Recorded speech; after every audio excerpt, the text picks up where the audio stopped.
রবীন্দ্রনাথ দত্তের এই কবিতাটি পড়ার জন্য শিক্ষার্থীরা রাত পার করত।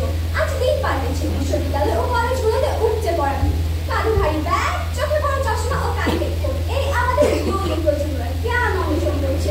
কোন জ্ঞান জানেন? ফেসবুক জ্ঞান, ইন্টারনেট জ্ঞান, ইনস্টাগ্রাম জ্ঞান, একেবারে পিএইচডি পারবে। সেই প্রেক্ষাপট তাদের আমাদের আজকের বিতর্কিত বিষয় হলো প্রযুক্তি নির্ভর শিক্ষা ব্যবস্থা শিক্ষার্থীদের জ্ঞানগুলো সীমিত করে তুলছে। অত্যন্ত যুক্তি ও বাস্তব প্রেক্ষাপটের ভিত্তিতে আমি আমার কিছুটির পক্ষে অবস্থান করছি। বাংলাদেশ যেমন সম্পন্ন দেশ, ঠিক তেমনি সম্ভাবনাময় এদেশের তরুণ তরুণীরা। শুধু শিক্ষাক্ষেত্রে কিছু পরিবর্তন ও ভবিষ্যতের কোর্সের সুযোগ করে দিলে তারা দক্ষ জনশক্তি হিসেবে পৃথিবীর বুকে মাথা তুলে দাঁড়াতে পারবে।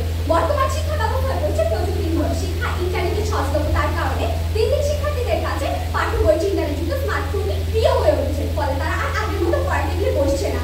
কলম পৃথিবীর সবচেয়ে বড় অস্ত্র, যা বর্তমানে হারিয়ে যেতে চলেছে এই প্রযুক্তি বসা খাতে।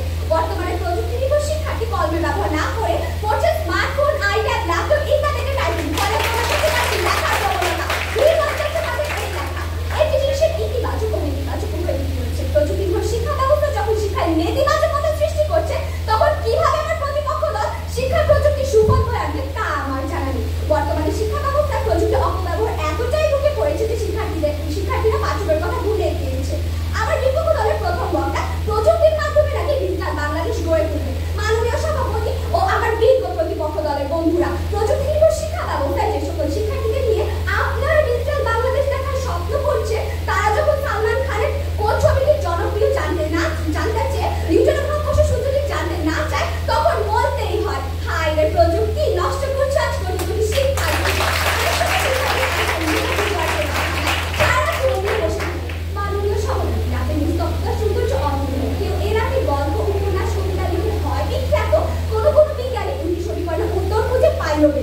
কিন্তু যে শিক্ষার্থীটি এই রাতে পিতামাতার কাছে মিথ্যা বলে অ্যাসাইনমেন্ট বা গ্রুপওয়ার্কের বাহানায় ফোনটি হাতিয়ে নেয়, তার কি হবে? তাহলে কোথায় গেল প্রযুক্তি নির্ভর শিক্ষা ব্যবস্থার সুফল? আশা করি উত্তর দিয়ে যায়। তাই বিজ্ঞ প্রতিপক্ষকে বলছি, ভূতের বাড়ি ভূত যদি হয় ভূত ছাড়ানোর ওঝা, তাহলে কাজটা কি হয়? খুব সোজা। এই প্রযুক্তি নির্ভর শিক্ষা ব্যবস্থার ফলে শিক্ষার্থীরা যে কোনো সহজে ইন্টারনেটে খুঁজে পাচ্ছে, ফলে তাদের বই খোঁজাখুঁজি করতে হচ্ছে না। এই প্রযুক্তি নির্ভর শিক্ষা ব্যবস্থা যখন কোনো তথ্যের সন্ধানে আমরা ইন্টারনেট ঘাটাঘাটি করি, তখন আমাদের কাছে যে তথ্যগুলো আসে তা কতটা সঠিক বা নির্ভরযোগ্য তার কি কোনো প্রমাণ রয়েছে আপনার কাছে? প্রশ্ন করতেছে আমার বিজ্ঞ প্রতিপক্ষকে।